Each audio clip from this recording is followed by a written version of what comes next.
skydiving. This is amazing. Yeah, but you know what else is amazing? An iPhone 6S for just $49 at Metro. Really? Imagine streaming all the way down with that amazing camera. I'm switching. That's smart. You know what else is smart?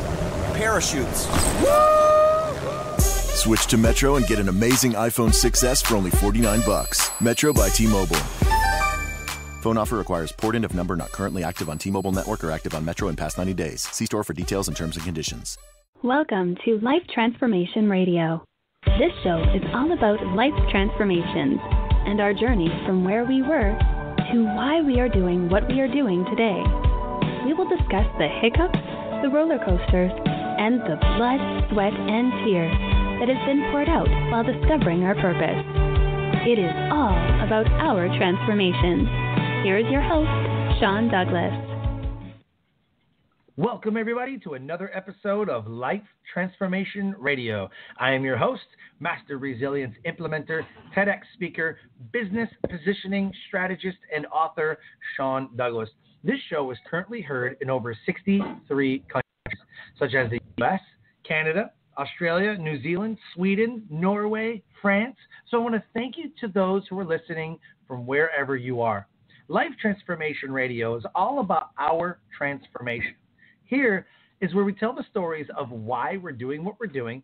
We highlight that transformational moment that changed our lives and how we use this to help transform others and elevate their lives as well. Now, you can listen to us live right here on the Blog Talk Radio Network at 11 a.m. Eastern Time, 8 a.m. Pacific Time. You can join our Facebook community, Life Transformation Radio Community. I ask that you subscribe, rate, and review the show on iTunes, Stitcher, Spreaker, TuneIn, Player FM, Radio Public, Overcast, Castbox, or the Google Play Music app, or wherever you're comfortable listening to podcasts. Please subscribe, rate, and review the show. It would mean the world to me. On the show are entrepreneurs, speakers, business owners, coaches, other podcasters, and authors who are amazing at what they do and the impact that they're creating. And my guest today does exactly that. If you have any questions for any of the guests that I bring on the show during our live broadcast, you can call us up at 657-383-1109. Again, the number 657-383-1109. So please help me welcome the amazing Brenda Adelman. How are you doing this morning? Thank you so much for having me. I am doing wonderful. Wonderful. I'm in San Diego. You know, it's beautiful here. San Diego. Gotta love San Diego. You know what I love is when people are like, yeah, I'm doing good. You're like, oh, good, not great. Like, just living a good life. They're like, yeah, like just good, not great. Like, I love when you say, I know. Wonderful. I know. Yeah. So we sort of met, kind of, at an event, New Media Summit. I was supposed to be there, but military service had precluded me from attending. But it's so awesome that we got to meet virtually, and we talked, and now you're here. So I am super pumped to have you on the show. Thank you. So this episode is titled Forgiveness and Freedom with Brenda Adelman. Brenda is an award-winning actor with a critically acclaimed one-woman show based on her life story called My Brooklyn Hamlet. She's performed and spoken for audiences as diverse as women prisoners, youth at risk, for domestic violence trainers and survivors, at colleges and for theaters from London to Los Angeles. She received a Hero of Forgiveness Award from the Hawaii International Forgiveness Project. Brenda is a coach and online course creator, teaching entrepreneurs and solo show performers how to uncover the heart of their story and share it boldly, authentically, and using their talent on stage and on video for impact, healing, and self-expression. Brenda has been interviewed on Fox TV News and on NPR. Her website is www.forgivenessandfreedom.com. Interested in getting to the heart of your story, healing from it, presenting it on stage, and changing the world? You can go get her free video training, which I'm going to go ahead and do that, free video training, Tell Your Story, Heal Yourself, Create More Wealth at forgivenessandfreedom.com/free training. Because as a speaker, one of the things that I struggled with in the beginning was telling stories. I was used to being that drill instructor who lectured. There was no story. There was no, right? It was just like, all right, guys, this is what I gotta tell you to do. And then I teach them something like a professor's not telling a story. You know, he's teaching out of a book. Like all through high school, all of our teachers are teaching out of a book. There's no story. It's not a speech, right? So when I started, that's what I was doing, and it was awful. So once I integrated stories. Yeah, well, you know what? It's more fun for the presenter too, right? When we tell the stories. Sure. Yeah, absolutely. And some of the best professional speakers tell the most amazing stories because they captivate us. And they're like, yeah. And so, yeah, I'm definitely going to check that out. That's awesome. Yay. So the first question that I always ask is why? Why do you do what you do? Yeah. The why is really big for me. It's like I can't not do what I do. So I'll just talk about my personal story here for a minute because it is my why. You know, my father, and well, let me say the funny part first. So I grew up in Brooklyn with a Jewish wannabe Italian father who taught me how to drive a Cadillac at 6 and how to shoot a gun at 10, a bohemian artist mom who took me traveling all over the world with her and read Shakespeare to me from the time I was 3 years old as a bedtime story. Big characters, big laughs, big love.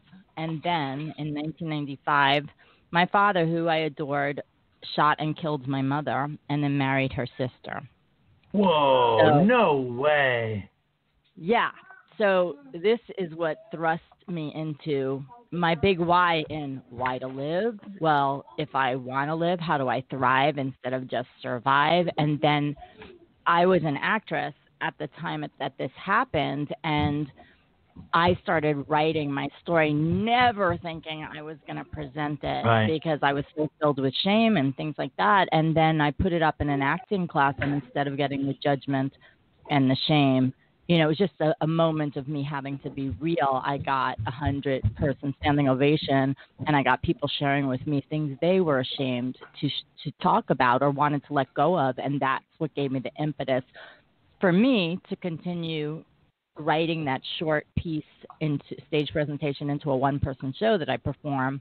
And what I realized is I've been doing it for many years, speaking and doing the show, and the why in the beginning was unconsciously I wanted to save my mother.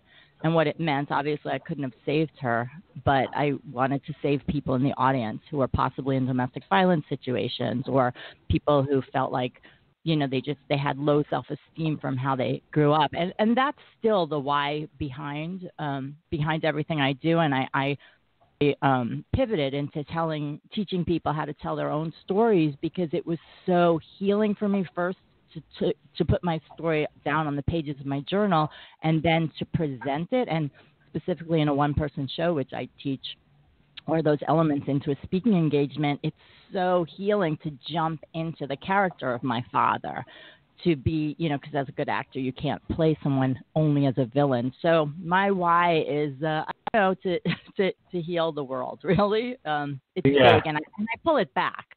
When I do a presentation, my why is, if I can just open one person's heart in this audience, I'm speaking on an interview, if I can open one person's heart in this audience and know that they can forgive something and they can let go of it and they can move on and have happiness again, that's why I do it. I love that. And thank you for sharing that. You know, I find it fascinating, you know, people's why. And I love the question. Some people do it for their family. Some people do it for a greater purpose. Some people do it because it's something that they love. Like, but it's never really the same. And I love the answers because it's so personal to them. And there's always like an amazing story behind it. Like you said, like your father taught you to drive a car at 6, shoot a gun at 10, and then killed your mom. Yeah. And with then, the gun that I learned to shoot on. Isn't that crazy? Wow. Yeah. Wow. There was a lot of healing. that has taken place. I was just going to say, like that. Like I've done everything I could possibly do to feel better myself, and then those are the tools that I teach other people now. Yeah. I cannot even imagine what that was like growing up with that in your memory. No, it happened when I was grown. It happened. It happened when I was 30, and the interesting part of it, though, it was a very dysfunctional family, and there was a lot of emotional abuse, and there were threat of guns, but it was only research I did after my mom actually died was that that was domestic violence, even though there was not hitting. Like my father didn't hit my mother when I was growing up. The threat of guns was still around, and the other abuse that happened. So sometimes people, when they haven't lived through something as dramatic as a murder, they don't understand the effects that kind of growing up like that has had on you. But what I will say is, I loved my parents so deeply, and they loved me so much. And after the fact, I realized my father was a narcissist and had a lack of empathy, but I didn't know that. So in some odd way, because I felt lovable growing up and I didn't know that about my father, I had inside me already this feeling like I'm loved, which sometimes I think has helped me to be as strong and as healthy as I am. Whereas, I've worked with coaching clients who they didn't have something as dramatic happen, but they didn't have that feeling of being loved when they were younger. So sometimes it can be a harder path to really embrace that self-love. All right. So is he in prison now, or? He went to prison for 1.5 to 5 years on involuntary manslaughter, a plea bargain, because that gun, his gun, was never found. There was a cleanup. There were 8 hours before the police were called. It was in Brooklyn, and there was definitely, mob lawyer in place and stuff like that. And so my brother agreed to the plea bargain because the DA said it would be possible that he didn't go to jail at all otherwise. And then he died in 2004. But I had a huge forgiveness ceremony, like a healing around him before he died. I actually also took him to court for wrongful death after he got out of prison. So there's a lot to this story. But when I took him to court, I did it from a place of self-love. I didn't do it from a place of that's kind of the foundation of what I teach with the forgiveness. I forgave my dad, and I also took him to court for wrongful death. I never saw him again. So it's I'm really passionate my why around teaching people forgiveness, like as far as also set healthy boundaries.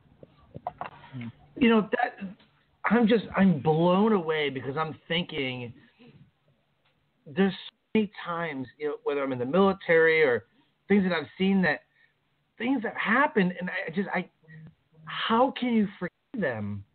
And I'm sure listeners right now are like, wait, your dad did what? And took your mom, like, screw that dude, like, rotten prison, like, I hate you, like never forgive them. Oh yeah. How difficult was it to forgive somebody like that? And if somebody's listening and they don't want to forgive somebody, what do you tell them? Okay, yeah, this is so important because I'm never like, yes, you just forgive and you forget. Never. I'm like, you forgive, but you don't forget, because if you forget, then you'll be hurt again. In my experience, and yes, there's a stage. Oh, I hated him. I mean, in my one-woman show, I think part of why it's so successful and I teach people to go to these levels is that, in my head, I wanted to kill him. Like, this man who I love so much took so much from me. So I kind of show that on stage. And I didn't do it, but that was the level of rage and hatred I had to him. I felt like he just took, I'm getting emotional right now. He took my life, my family from me. He took my mother from me. He took himself from me, and other stuff. And the reason I am so passionate about forgiveness, and I don't tell anyone they have to forgive, but what I hope my story is that they're inspired to understand that forgiveness truly is for themselves.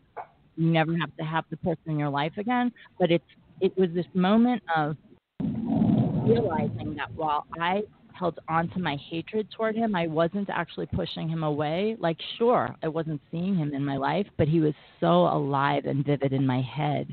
He was so alive and vivid in my depression, in not wanting to go on, and not trusting men. Like, it was me, not him, that was responsible in the present moment for keeping all that toxicity around myself and negativity. And so the forgiveness that I did was what I learned, because I got a master's degree in spiritual psychology, and what I learned there was that I'm forgiving the judgments I have within myself. Like, that I can let go of. So it would be something like, semantically, I forgive myself for judging myself as weak because I trusted my father. The truth is, of course, I trusted him. He was my father. I don't even say to reframe things until you're ready, but it's like, or I am open to forgiving myself for judging myself as out of control because I let my father back in my life. It's like, it all, for me, I guess a lot comes back to self-judgment. Sometimes we don't want to forgive someone else because we trusted them, and then we unconsciously are just like, boy, I made a really bad decision. What if I do that again? So it all comes down to, I think, self-love and regaining trust with yourself, making better decisions by being really conscious. Yeah, but it's for you. Wow. So that's what I would tell people. You know, it's for you, and you can hold on to that.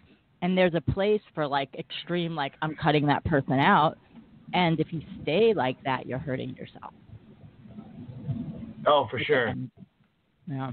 So what I know about forgiveness is it's not for them, it's for you. That's kind of what you're saying. I mean, that's literally exactly. what you're saying. That's is exactly it. It was like a light bulb moment. Like, yeah, it's for you so that you don't, because if you don't forgive them and you hold that hatred, like what I know about it, they don't care about you.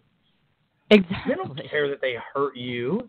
That's You know, the because ones if with they no did, they empathy. wouldn't have done They it. really don't care. Yeah. Right?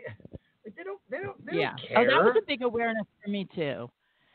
That was a big awareness for me when I realized, and I did research, and I understood that my father had sociopathic tendencies, which literally means he didn't have empathy, because I just couldn't understand how he wasn't taking responsibility and wasn't acting like I would. And then when I got like that, it's a diagnosis that he actually, because of how he grew up, whatever, he couldn't think like me. It freed me up to stop having to convince or try to get him to see. It was like, oh, okay, that was great, like as far as energetically releasing. Yeah. Right. Very cool.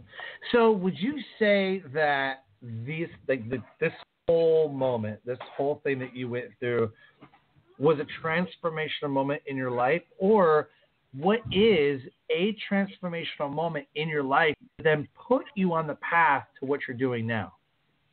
I'll tell you, there were several, but the thing that really comes forward for me is, and it has to do with this moving out of like the hatred, the anger, the unforgiveness. I was taking this acting class in Los Angeles, and I was depressed, but I would go to acting class, and after the class, I'd go out to like get a bite to eat with a friend in class who knew me really well. And I was so in my pain that I didn't realize I was just like telling my story. Like, you know, when people are in their pain, it's like, how do you get conscious of it so you're not putting it on other people too, right? And he said to me, and I didn't even know I was saying these thoughts out loud. He said, you know, if you take your own life, you're not going to be with your mother. And it hit me. It was like I was, up until that point, so let's say this is a year or a year and a half after my mom died, up until that point, I kept replaying in my mind, if I could just turn back time, if I could just, you know, save my mother. Like, I wasn't present, and I wanted to be with her. And as soon as he said that, I realized that I had to shift from wanting to end my life to I want to thrive. I need to make my mother proud. Like, that's what worked for me.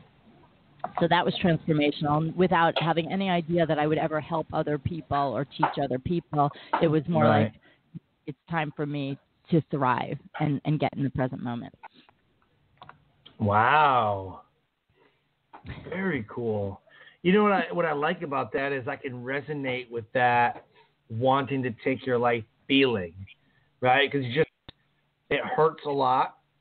You don't know where to turn. You don't know who to turn to, especially the person that you've always turned to has been taken away.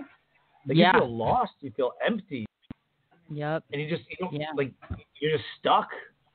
Yeah, and I was just like, I want to be with her. I just want to be with my mother. And it was like a rude awakening that, for me, I believe that if I did take that next step, I wouldn't be with her. I wouldn't see her again. So then what the hell am I doing? Right. Yeah. Definitely.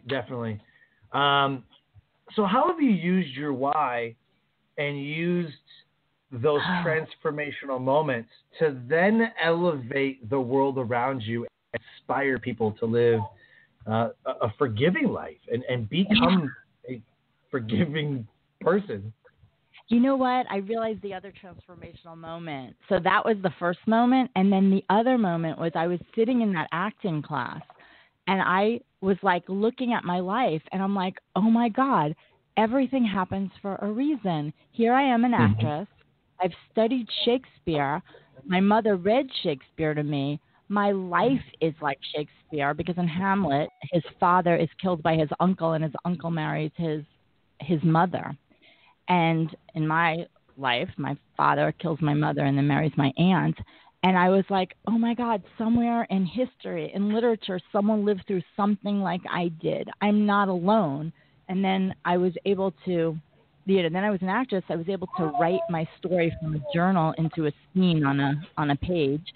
And then going on the path of healing and learning these forgiveness tools, I think what happened is I was just, I can't even remember how I got my first coaching client, but it was something like I started doing my show just to express myself. And then people would come up to me after the show. And then I remember doing the show at a Unity church, and the minister knew me, and he was like, you actually know how to forgive, and your show opens, and your speaking opens people's hearts up. Can you do a workshop on forgiveness? And I remember just saying, okay. And I was scared, but I was like, okay, I'll do it. And then what I did is I looked through my life and I said, why did I lose 6 years to depression? What did I do not in the right order? Like I did all these healing modalities, but what did I miss? And so for me, when I realized that the healthy release of anger should have been done way sooner instead of suppressing it, I became I was on a mission to help people and understand that they need to get in touch with this emotional stuff so they could release it, not squash it. Wow. That's information to have, because I know a lot of times we bury those feelings, right? We I don't want to think about it. But then we put energy towards not wanting to feel about it. And then we end up feeling it. And we end up thinking about it.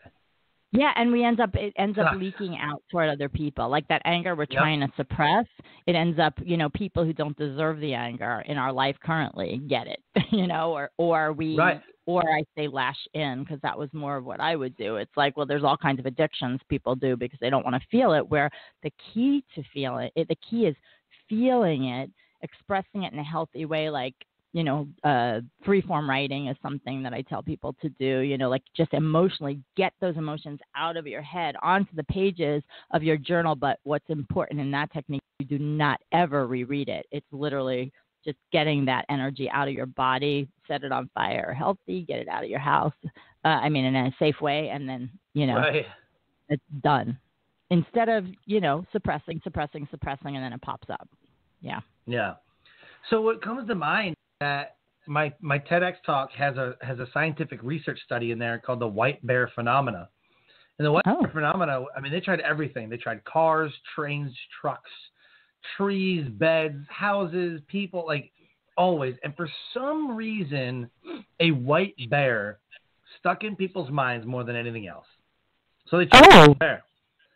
So what it was that they had people look at a picture of a mama bear and a baby bear together for about a minute.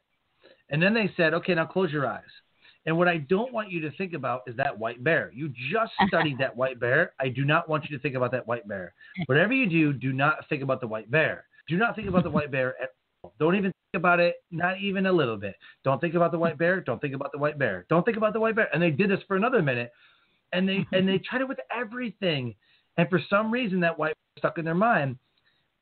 And that was the only variable. And what they saw was that where focus goes, energy flows. Everything else, like if I use a piece of furniture, I can just think about another piece of furniture. If you know, and it's hard to think about another bear because I'm still thinking about the bear. Like there's nothing else to compare it, right? If I think about a car, I think about a truck. I think about a train. I think, whatever. So what they found out was that where focus goes, energy flows. So if you spend the energy trying to not think about something, you inevitably are going to think about it. Right. There's an acting technique like that. When I was in this class in LA, they'd say actors try to cry. People try not to cry. So like if you see news segments and stuff, when something happens, like a real person is trying not to cry, but of course then they cry because they're not. And so I use that in my acting. Instead of trying to make emotions, I try not to, and then they come up. It's the same kind of thing like you're saying. It's like, I'm not going to do it. And then all the energy goes there. Yeah. Fascinating. Wow. So there's great science behind what you're doing too, in the sense that, and from a religious standpoint, I bet you there's a lot of people, there's people that listen to my show that are religious or just a believer or Christian. And they'll say, oh yeah, forgiveness, you have to forgive because, God says this and, whatever. But at the same time, we're all saying the same thing in the sense that is taking up space. Not forgiving them and you carrying around that hurt and pain is taking up space. Yeah, but, the thing that I've learned over the years, and, I've presented for women prisoners, youth at risk, and, domestic violence coalitions and things like that, is that the challenge with anyone saying you have to forgive because, it's the right thing to do, it will free you, is that it's limited to the intellect. And so even with my coaching clients, it's like they can think they've forgiven, and they know it's the right thing to do.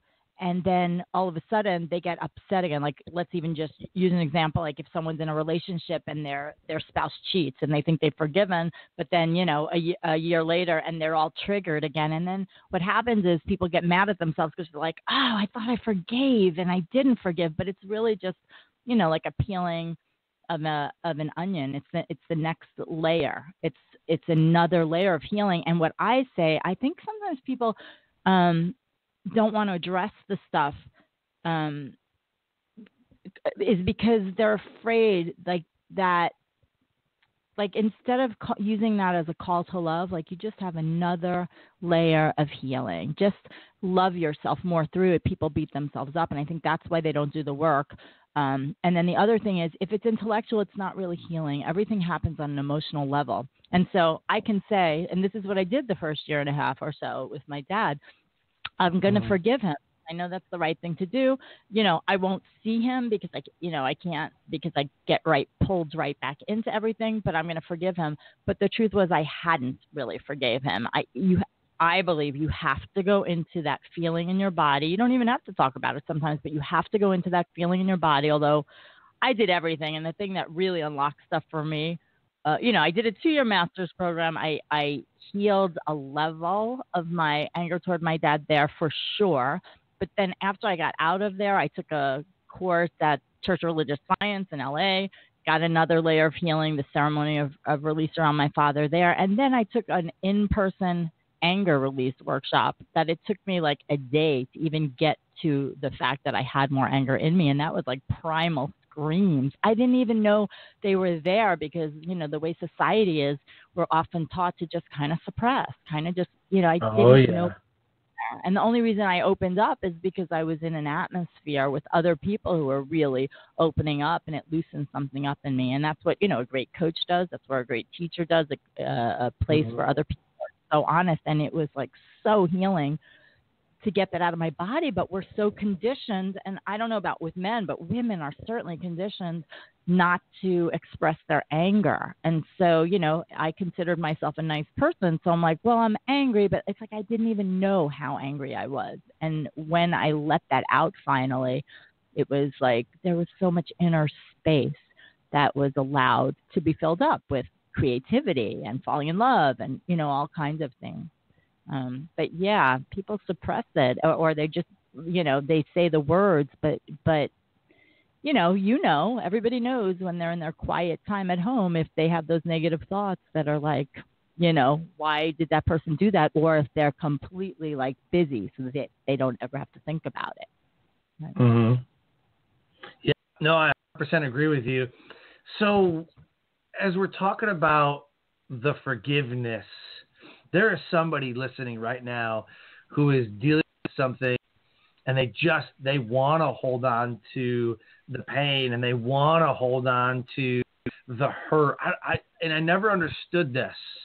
Why do people do that? Why do they? Well, I want to hold a grudge. I want to be mad at them. I mean, it's probably because they wronged them, or you, and so I think I'm going to hurt you back. But it really continues to hurt yourself. Yeah, so what do you say to them? Yeah, well, I don't know if you say this to them, but it does come from unconsciousness, and it comes from, sometimes it comes from they have no idea how to set a healthy boundary because they've never been taught it, and so they're so afraid to open up their heart at all to that person because that person will hurt them again, right? So it's like self-preservation, and they just haven't been taught how to set a healthy boundary. And the other thing is that sometimes it's habit. Like we're literally... we've created a habit of drama and upset and victimhood in our life. And so that feels normal. Same thing happens in love relationships, right? If people haven't been taught how to truly love and how to really accept love, then they'll mistake drama or, for love. Like that person cares about me because they're jealous. That person cares about me because they're controlling versus no, that's actually not real love. So, and that's a habit or something that's been modeled for them.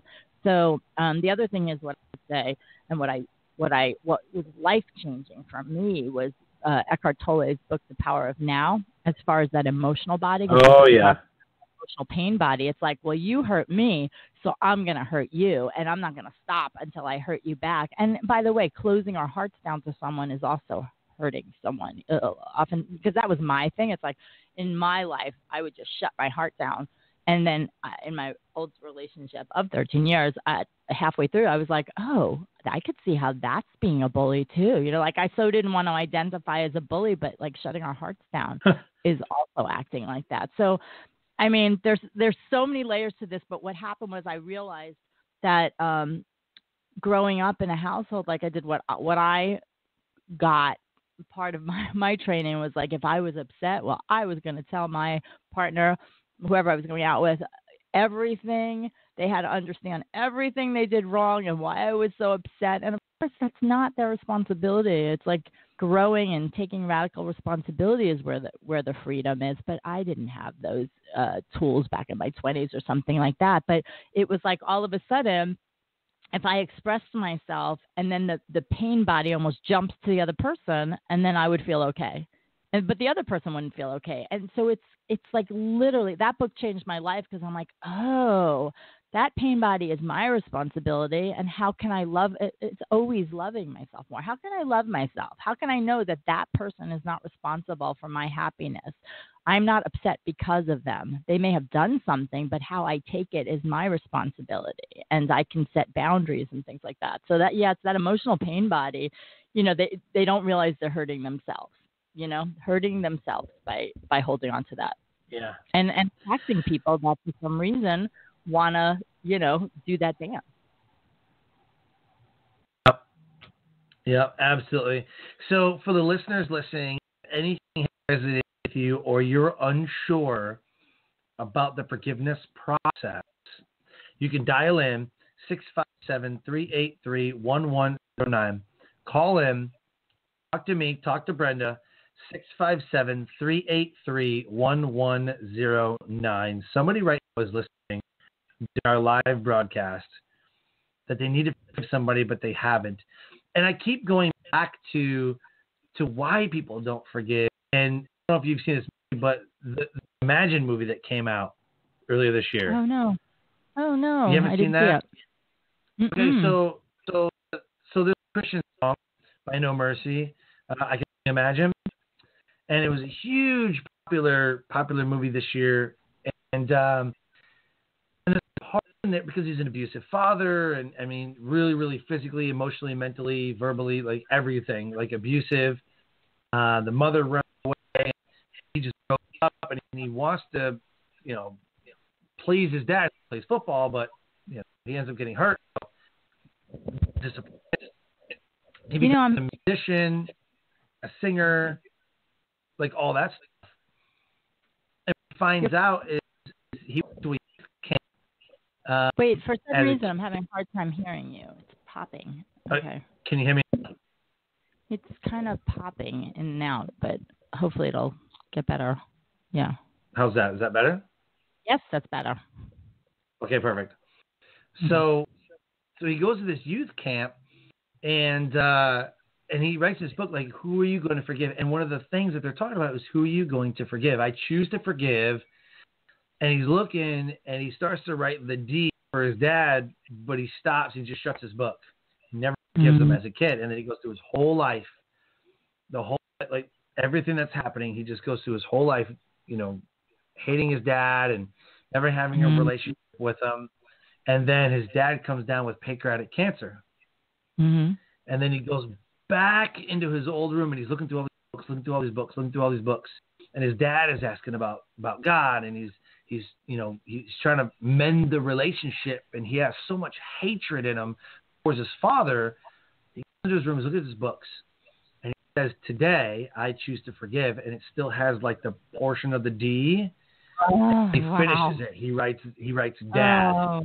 And then all of a sudden the relationship is getting mended, and they're walking in faith, and they're having a relationship, and it's just a beautiful display of what it means to forgive somebody. Yeah, that is very beautiful. That's really beautiful. I do want to add one thing, though. That is so beautiful, and that's the ideal scene, right? The father is also able to be, open and loving. But there's also the other side where sometimes you have to have that forgiveness and not have person in your life because they're still toxic and they never take responsibility, or, they're negative to be around, because that happens also. Yep, so it 100%. really is. Forgiveness is for you. But I have a beautiful story, if we have enough time, about forgiveness with my aunt, my mother's sister who married my father, because this is what happens when you don't forgive. And I had a huge eye-opening, and this was Thanksgiving last year. So I focus a lot of my energy on forgiving my father because I loved him so much. And sometimes when we don't love the other person who's hurt us, we can be like, you know what, I'm just going to compartmentalize, and, it's fine. They're in another state. I don't have to do the work, but I'm here to say, do the work. It really, really, really pays. Over the years, and I know better because I do teach this to my clients too, but, I also believe sometimes that I'm a wounded healer, and I teach what I need to learn. And so for the most part, I just cut my aunt out of my life, my stepmother, right? And my father died in 2004.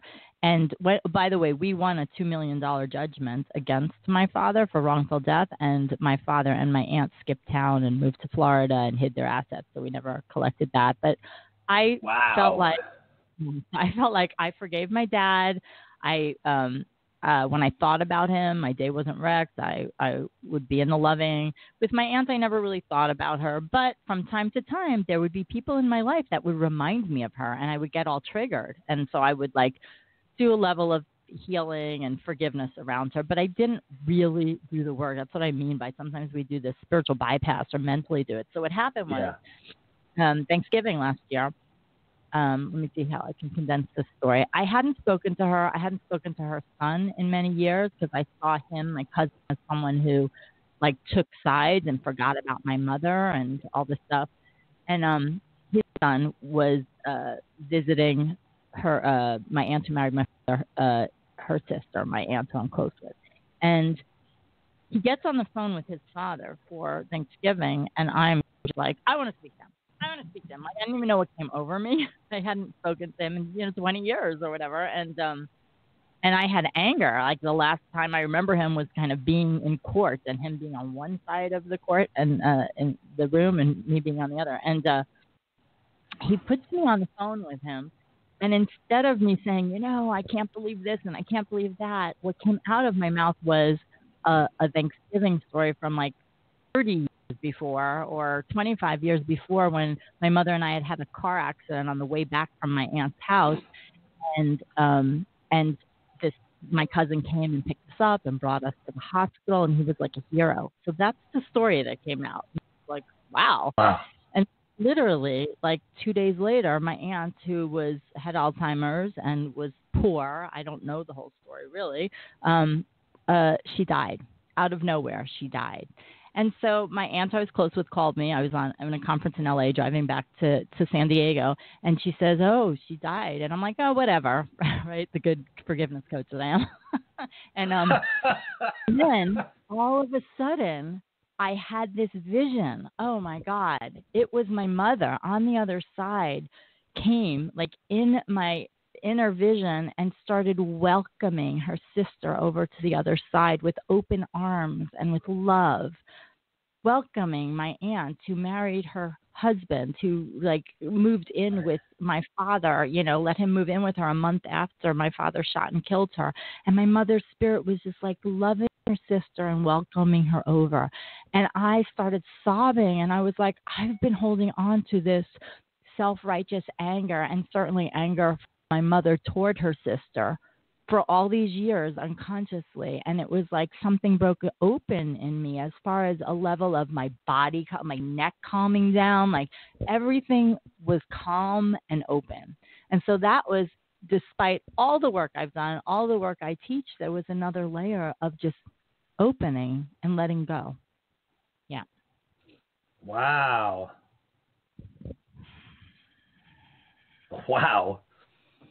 That's amazing. Yeah, it's amazing when you can really understand that just being open can really change things for you. And let righteousness, because this is the thing. I had plenty of people that jumped on board that were like, of course you should hate your father. He killed your mother. But that kept me as a victim and not empowered in my life. I think that's probably the biggest reason right there. Like, I don't want to live as a victim. I want to live as someone who trusts in life and who is empowered, can make empowering decisions. And you can't do that when you're a victim to someone else. And you mentioned something that was so 100% true. The good forgiveness coach that I am. Well, here's the thing. We're so terrible at coaching ourselves in the same exact thing that we're dealing with that we just coached somebody 5 minutes ago. Literally the same example. Like, well, here's what I'm going to do. And then it happens to you. It's different. No, it's different. And somebody else is going, no, it's not. Like, I get so stuck in business sometimes. Or I get stuck in my in the podcast industry. I'm like, oh, how can I do this? And I'm not getting the result that I want with downloads or whatever. And somebody goes, dude, you already know what to do. I'm like, no, I'm stuck. Well, tell somebody. Like, well, they need to do this, this, and this. Like, why aren't you doing that? And I'm like, because I don't know. We have our own stuff underneath that's like not at the surface yet. It's like unconscious, right? It's so funny. Yeah. It is so funny. Yeah. But I just, while we're in human bodies, it's a trip. And what I realized early on was I see these patterns that we're this expert and people are coming to us, but then we don't even mentor ourselves. So we have to get a mentor to see the things that we don't see. Yeah. And so it's important to know that even though we're the expert in this, we still don't have it all figured out. So we are this extraordinary person, but we still have the same issues. We still struggle and we still battle. It's interesting, though, when you're at a certain level emotionally, right? Because I would imagine some of the work you do, too, it's like around the suicide prevention and stuff like that. Mm-hmm. Like, there probably are not going to be as many people who could coach you at that level, or they wouldn't even think to, right? So that's kind of the same thing. Like with the forgiveness, someone's like, well, first of all, I have to uncover what I'm going through first, right? Because the ego is like, keep that part down, Right. But yeah, that is interesting to be like, finding a coach in different areas that would be like, okay, who could really see. who could really see what's going on at that level. Yeah. Yeah. 100%. So as we start to wrap the show, give us some resources that somebody can use if they want to work with you or they need some help in forgiveness. What are some resources that you could give them? Yeah. Or direct them to? You didn't even touch on the storytelling.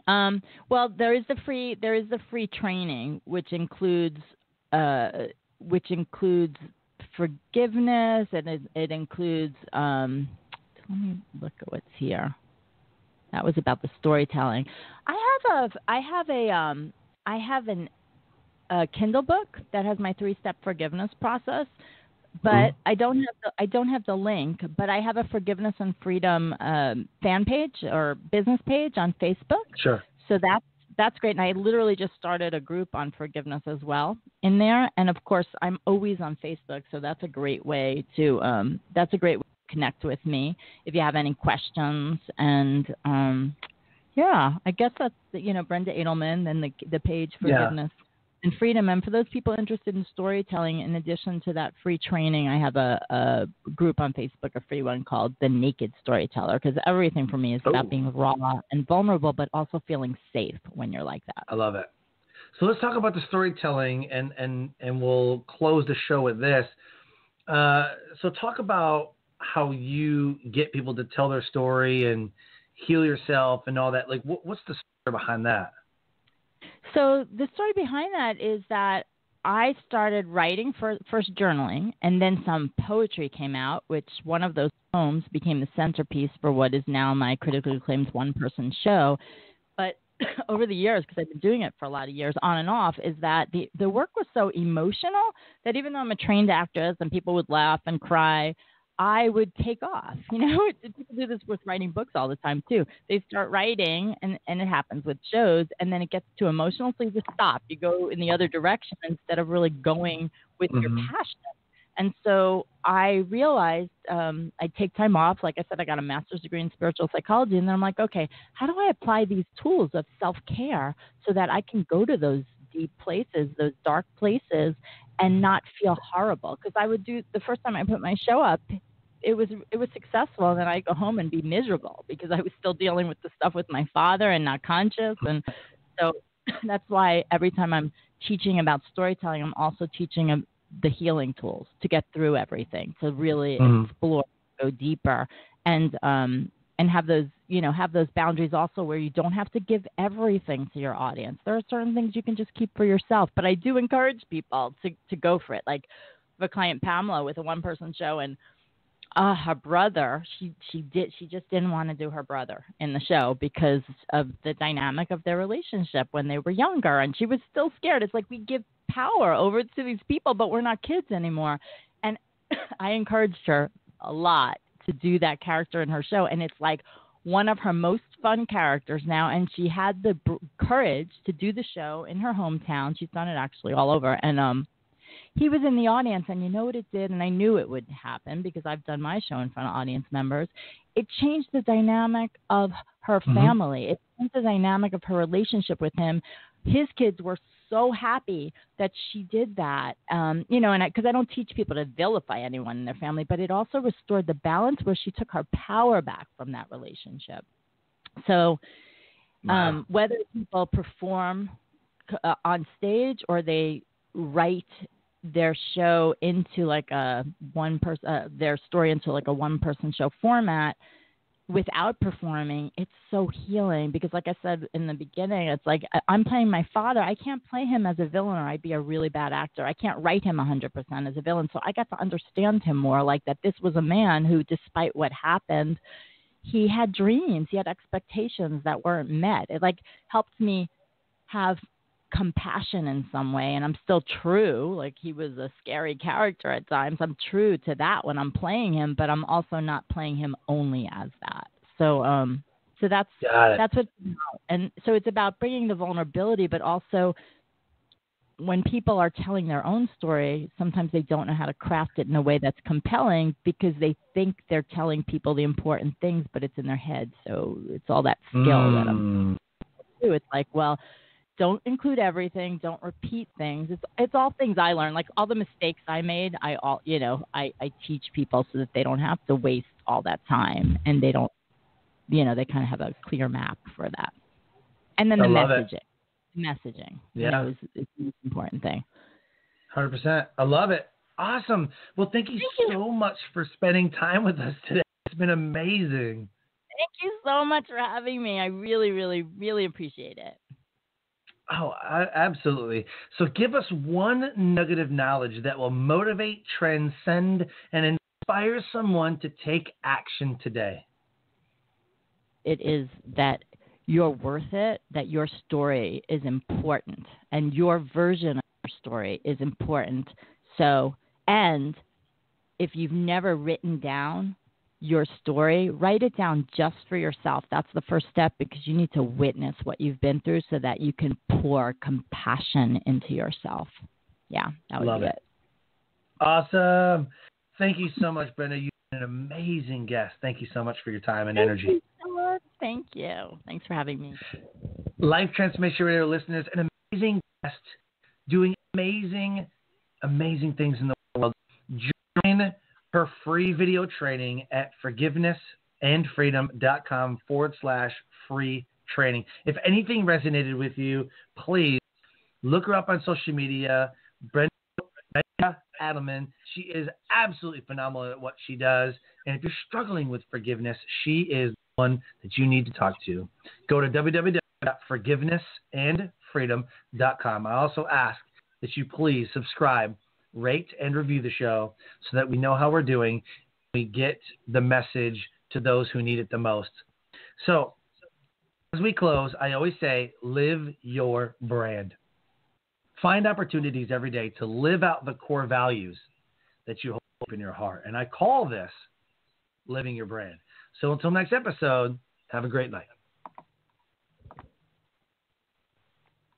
Skydiving. This is amazing. Yeah, but you know what else is amazing? An iPhone 6S for just $49 at Metro. Really? Imagine streaming all the way down with that amazing camera. I'm switching. That's smart. You know what else is smart?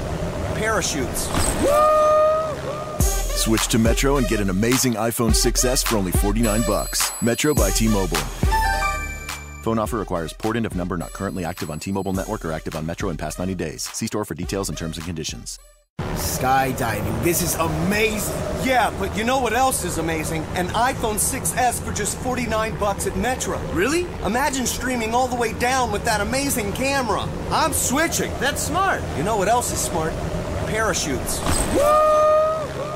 Switch to Metro and get an amazing iPhone 6S for only $49. Metro by T-Mobile. Phone offer requires port-in of number not currently active on T-Mobile network or active on Metro in past 90 days. See store for details and terms and conditions.